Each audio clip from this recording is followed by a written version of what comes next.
Assalamualaikum warahmatullahi wabarakatuh. Untuk Kak Delci, Kak Alda, beserta teman-teman semua.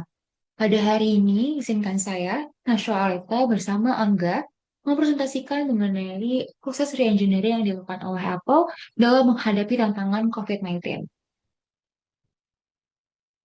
Baik, berikut merupakan outline dari presentasi kami. Pertama ada introduction, kemudian diikuti oleh BPR implementation, selanjutnya ada analysis, dan terakhir adalah conclusion. Berikut ini merupakan overview dari atau pada profil dari Apple tersendiri, di mana Apple adalah salah satu perusahaan pemimpin global teknologi multinasional asal Amerika Serikat yang berfokus pada perangkat elektronik dan lunak serta layanan digital. Apple tersendiri dibangun pada tahun 1976 dan terpusat di Cupertino, California. Visi misi dari Apple adalah menciptakan produk terbaik di dunia dan jadikan dunia lebih baik. Dan terakhir adalah menciptakan teknologi yang memberdayakan masyarakat. Di sisi kiri, kita semua bisa melihat produk-produk Apple yang sudah cukup familiar untuk kita semua. Itu ada Apple Watch dan AirPods, kemudian ada iPhone sebagai smartphone, ada iPad sebagai tablet, ada Mac baik untuk laptop dan juga desktop, dan terakhir adalah services seperti App Store, iCloud, Apple Music, dan juga masih banyak lainnya service-services yang diberikan oleh Apple. Nah, namun pada tahun 2020 dunia mengalami pandemi COVID-19 dan itu pun juga berdampak oleh Apple. Dan ya, itu juga benar berdampak pada Apple. Yang mana sebenarnya pada tahun 2020 Apple memiliki prediksi yang cukup tinggi untuk demand dan juga shipment-nya, yaitu atau mungkin awal produksi dari Apple itu sendiri. Namun realitanya mengalami penurunan, di mana demand turun sebesar 28% dan juga shipment turun sebesar 35%. Implikasi dengan kejadian tersebut adalah Tiongkok sebagai pusat produksi Apple berakhir menghadapi tantangan pandemi COVID-19 yang menyebabkan gangguan pasokan global serta kegagalan mencapai target revenue sebesar 63 sampai 67 miliar dolar.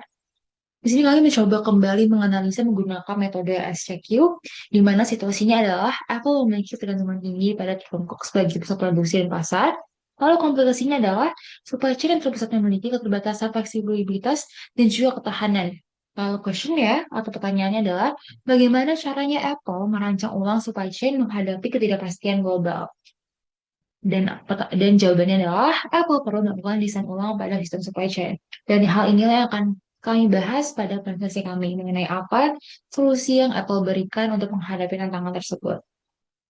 Berikut ini merupakan asis prosesnya sebelum mengimplementasikan solusi untuk menghadapi tantangan COVID-19. Bisa dilihat dimulai dengan demand forecasting, kemudian dilanjuti dengan purchase order, lalu memberikan message untuk pembuatan komponen, lalu komponen dibuat, kemudian dikirimkan kembali ke procurement untuk receive dan impact komponennya, lalu menyusun komponennya dengan assembly, yang juga nantinya akan disalurkan terus-menerus hingga selling, sampai juga berakhir pada customer. Nah, selanjutnya ini adalah hasil yang kami coba lihat dari simulation task dari iGraphs, di mana elapsed time-nya itu 51,43 weeks per year, lalu average wait time-nya 26,62 weeks, lalu ada average serve time-nya 21 weeks, dan juga transaction cycle time-nya hanya terjadi 1 sampai 2 cycles, berdasarkan simulasi yang kami dapatkan. Oleh karena itu, perlu identifikasinya adalah pertama, on transaction lead time, kedua, high dependency on China, ketiga, overstock risk when demand drops, dan yang keempat, slow response to market changes. Checklistnya adalah proses China-centric, SS menjadi lebih lambat dan kurang fleksibel, sehingga berisiko overstock dan kurang responsif.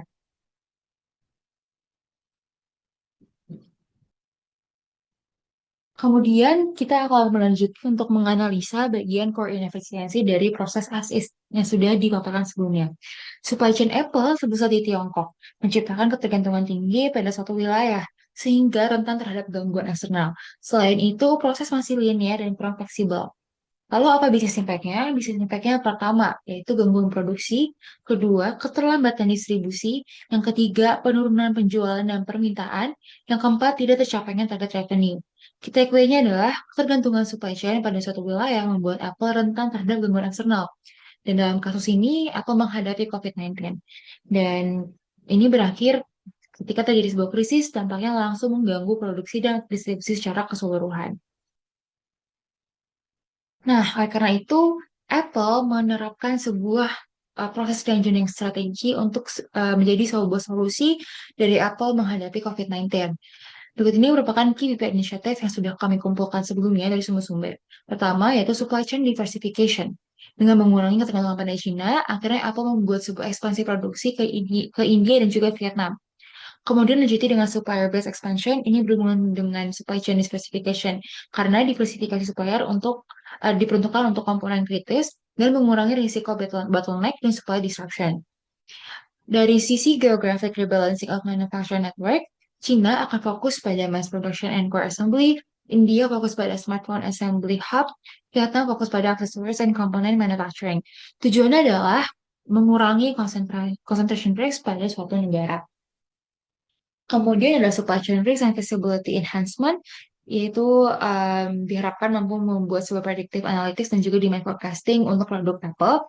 Lalu ada logistics and inventory resilience upgrade, yaitu melakukan sebuah peningkatan safety stock dan juga diversifikasi jalur distribusi global. Karena diharapkan dengan adanya diversifikasi ini, uh, Apple mampu membuat sebuah produksi yang mampu berikan safety stock untuk Apple sendiri.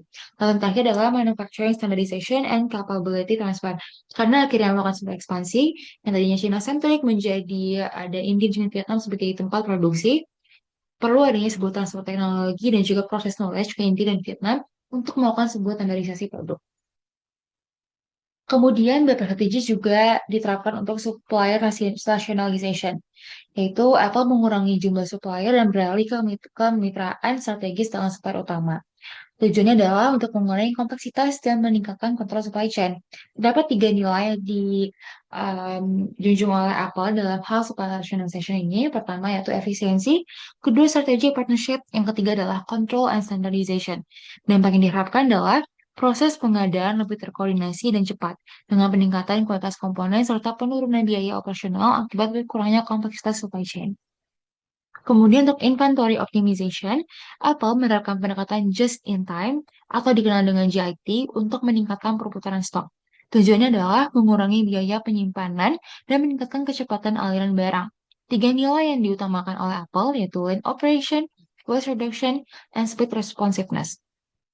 Dampaknya adalah Dampak yang diharapkan adalah inventory menjadi lebih rendah dan perputaran barang lebih cepat, sehingga mengurangi risiko overstock dan meningkatkan efisiensi operasional secara keseluruhan. Kemudian ada proses simplification, yaitu apa menyederhanakan alur proses supply chain dengan mengurangi tahapan yang tidak perlu. Dengan tujuannya yaitu meningkatkan kecepatan dan efisiensi proses end-to-end.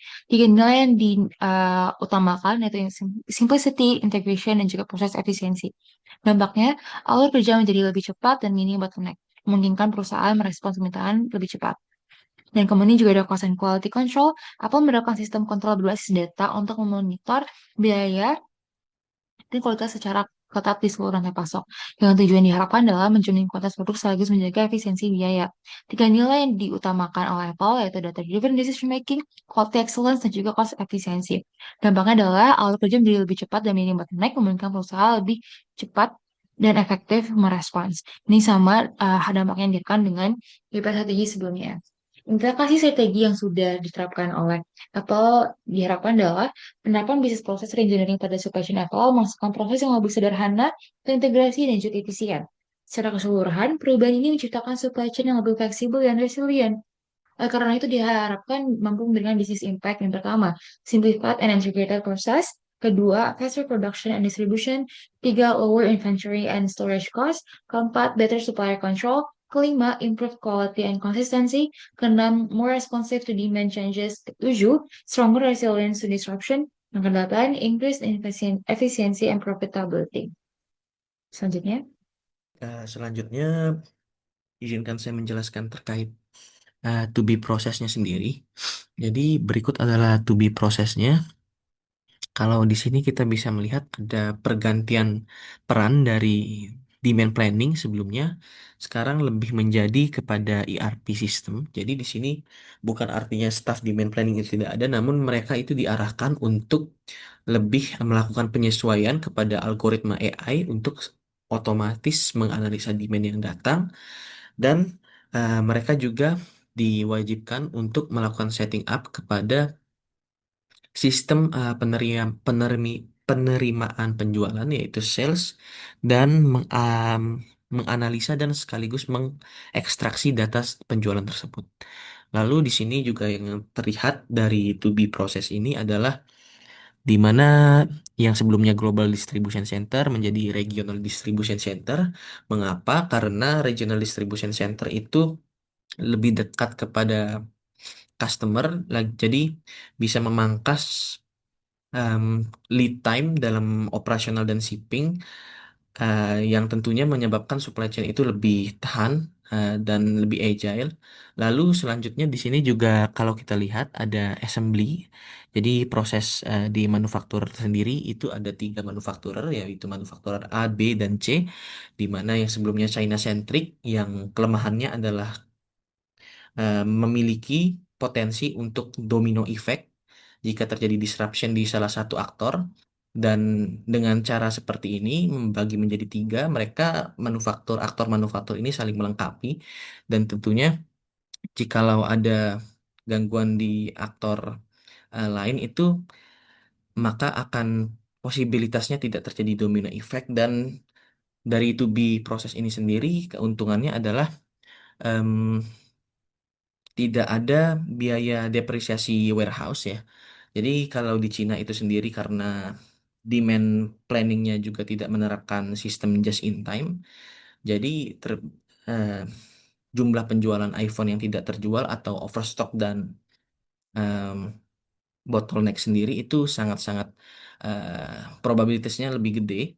Sedangkan di sini karena kita tidak memakai eh, center warehousing atau warehouse yang terpusat, jadi di sini kita bisa meminimalisir terjadinya overstock. Dan selanjutnya kita masuk kepada hasil simulasi, di mana di sini hasil simulasi sendiri kita bisa lihat bahwa em, cycle time-nya itu eh, sangat kecil ya. Walaupun total time-nya sendiri itu sama-sama 51 week di satu tahun cycle time, tapi di sini kita bisa lihat average wait time-nya itu yang awalnya sekitar 26 itu menjadi 10 weeks, yang otomatis itu ada reduce sekitar 70%. Dan tentunya di sini juga average serve time-nya itu menjadi 18 week, dan kita bisa transaction, memproses transaction itu lebih banyak, jadi 5 sampai 6 cycle yang dulunya hanya beberapa cycle. Dan di sini tentunya improvement yang dibuat yang terpusat pada model 2B ini sendiri adalah seperti tadi, supply chain-nya lebih resilience, lebih tahan terhadap disruption karena aktornya itu tidak terpusat. Jadi se se possible mungkin itu tidak menimbulkan domino effect. Jadi tidak, jika ada disruption di aktor A itu tidak sampai lagi ke aktor lainnya. Lalu profitability margin ya, seperti yang tadi dibilang karena dekat dengan regional center. Jadi yang tadinya global kita harus shipping dengan menerapkan just in time. Jadi kita fokuskan kepada yang demand yang memiliki eh, demand request. Jadi demand itu dikelola lalu semaksimal mungkin itu produksi itu disesuaikan dengan demand. Dan tentunya karena distribution centernya itu sudah regional, jadi hal ini memungkinkan penjualan itu fit kepada demand dan tidak terjadinya biaya warehousing. Dan yang ketiga AI driven demand akurasi ya. Karena kita tidak lagi melakukan integrasi ERP secara manual, kita men-setting up AI, kita integrasikan SAP Joule di sini untuk melakukan analisa algoritma dari demand dan forecasting dari salesnya. Dan di sini ya seperti yang tadi customer experience-nya lebih direct interaction yang sebelumnya ada global. Jadi ada proses perpindahan aktor sekarang itu karena regional itu lebih direct ya. Jadi dari customer sendiri juga bisa memproses ke Apple itu secara direct, secara misalnya pengambilan barang dan lain sebagainya. Dan di sini ya juga untuk multi hub ini sendiri juga memerlukan biaya investasi ya yang besar dan supplier-supplier baru juga. Dan kita next. Oke. Sekarang kita lihat jadi core efisiensinya sendiri yang sebelumnya itu China centric. Sekarang kita bisa mengeliminasi bottleneck single point of failure dan menciptakan efisiensi karena ya kita membagi beban produksi ke hub-hub yang berbeda dan para manufaktur itu saling melengkapi. Jadi India, Vietnam dan Tiongkok ini saling melengkapi dan tentunya pesanan juga secara real time itu memotong jalur gudang tradisional yang China centric tadi dan mengirimkan barang juga direct langsung ke customer, tidak memerlukan shipping yang mungkin prosesnya lebih lama. Dan tentunya ya kita memecah rantai pasok dari beberapa regional seperti tadi untuk bertahan dari krisis yang mungkin terjadi seperti geopolitik atau supply chain shock dan lain-lainnya. Dan tentunya dengan integrasi AI dan cloud itu ya tidak perlu lagi kita menimbun barang secara fisik dan mengalami biaya depresiasi warehouse. Dan tentunya efeknya itu apa? Jadi margin keuangannya dan efisiensi pajak ya, itu bisa lebih tahan. Dan seperti yang kita tahu ya, jikalau kita bangun di Tiongkok, di Vietnam dan India ini pajaknya, pajak pengiriman dan lain-lain itu sangat-sangat sedikit. Dan karena regional juga ya, jadi pajaknya itu sangat mengurang lah dan marginnya itu tipis. Eh, Sedangkan kalau China centric tadi itu pajaknya lebih besar dan lain-lain karena kita harus shipping secara global terlebih dahulu dan tentunya ini mitigasi resiko operasional global ya. Kalau kemungkinan ada perang tarif atau seperti yang baru-baru kasus Selat Hormuz dan lain-lain. Dan ya seperti yang tadi saya bilang ini biaya gudang dan siklus inventaris. Jadi inventory itu karena menerapkan sistem just in time itu lebih dipangkas dan biaya gudang sendiri juga tidak mengalami depresiasi. Dan tentunya akselerasi pasar ya karena kita dekat dengan distribution center, India itu dekat dengan Asia Tenggara, lalu di Tiongkok sendiri dekat juga dengan Asia Timur dan lain-lain. Dan ya seperti eh, hal-hal ini juga dipilih, pabrik-pabrik ini juga dipilih, manufaktur ini dipilih juga berdasarkan pasar-pasar mana yang belum dieksplor lebih oleh Apple. Dan kita lihat next lagi. Nah, tentunya dari semua keuntungan tadi itu kita harus realistis karena setiap keuntungan pasti ada challenge-nya. Jadi challenge pertama itu ya biaya transisi. Jadi seperti yang sebelumnya Apple itu terkena disruption dari COVID-19, jadi kita harus mengalokasikan biaya lebih untuk investasi dan biaya lebih untuk integrasi AI dan proses regional distribution center tadi. Dan tentunya kita harus mempertimbangkan juga dari segi koordinasi kebijakan multinegara. Jadi dalam mengelola ini kita juga harus mempertimbangkan kebijakan-kebijakan dari India, Vietnam, dan Tiongkok dan ya Apple juga sendiri harus mempertimbangkan lingkungan dari negaranya, apakah negaranya itu cukup kondusif untuk membangun pabrik dan lain-lain sebagainya. Dan tentunya yang terakhir itu ya kita akan ketergantungan kepada sistem AI. Ya karena tidak ada input manual, jadi kita hanya memproses aktor demand planning hanya memproses setting up dari algoritma AI tersebut. Nah, kita akan rentan terhadap data yang bersifat eh, outlier. Jadi ketika data itu bersifat outlier, maka tentunya eh, harus perlu digunakan checking manual dan ya tentunya di sini juga ada investasi teknologi ya berkembang. Dan ya dari semua challenge tersebut manfaatnya itu ya tentunya mengeliminasi single point of failure, lalu efisiensi inventory ya tadi karena tidak ada depresiasi gudang dan tentunya peningkatan profitability dan kecepatan produksi. Dan selanjutnya kita lihat dari impact of revenue. Jadi di sini ada total trading monthly-nya. Dan dari 2022, 23, 24, 2025 kita lihat di sini dari revenue penjualan. Di sini di 2022 itu sempat turun dan stagnan juga di 2023, 2024 mulai naik 15,65% di 2025. Ya karena di 2023 sendiri itu sudah mulai investasi terkait desentralisasi yang multi hub ya. Dan ya di 2025 ini terbukti hasil dari multi hub tersebut. Dan kita bisa lihat juga dari gross profit ya. Di 2022 itu sempat turun ya.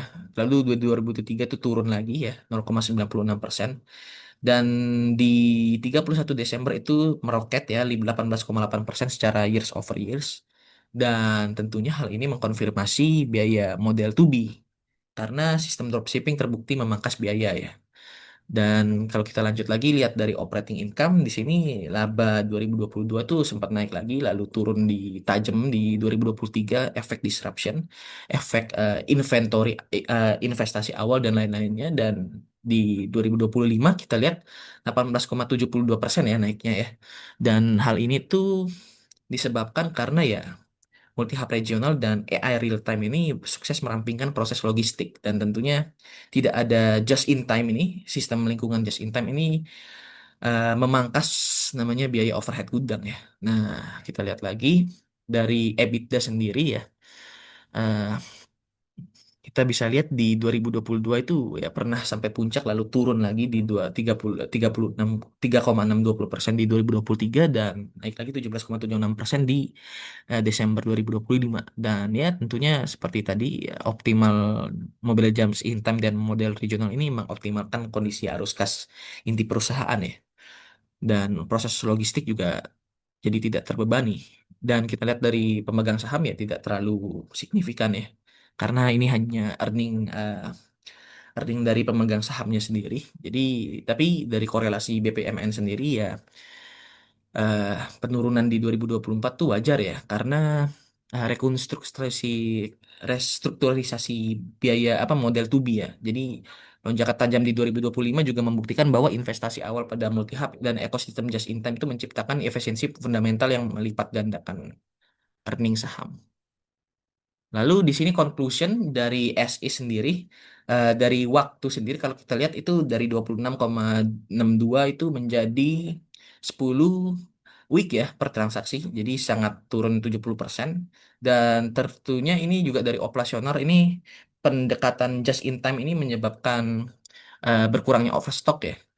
Dan bottleneck dan di model SIS ini ya bottlenecknya tinggi lalu dengan just in time itu berkurang overstock dan dari cost sendiri ya overstock dan stock out itu dulunya SS itu menyebabkan kerugian ya karena ya banyak barang yang tidak terjual, penjualan menurun dan lain-lain. Dan setelah model 2B kita lebih fokuskan ke regional distribution center itu gross marginnya naik ya. Jadi 38,23% di 2020 menjadi 46,91. Dan secara singkat ya, secara kesimpulan penerapan re-engineering ya pada supply chain Apple ini bukan hanya radikal ya, tapi lebih difokuskan pada continuous improvement dari di mana kita membuat Apple ini membuat supply chain yang lebih agile, lebih tahan terhadap dinamika perubahan global. Dan tentunya hal ini tuh mengurangi ketergantungan pada sistem terpusat ya.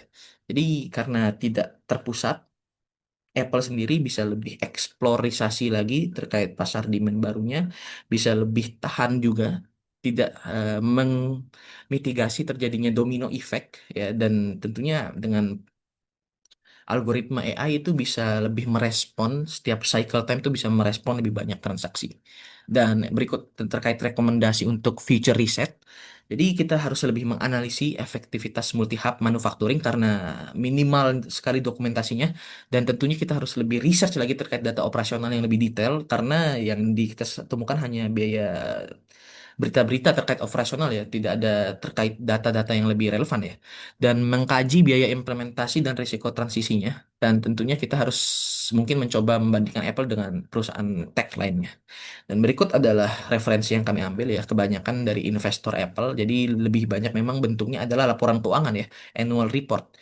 Jadi ya dari annual report ini kita bisa melihat sebenarnya gambaran apa yang terjadi di internal Apple ini berdasarkan laporan keuangannya.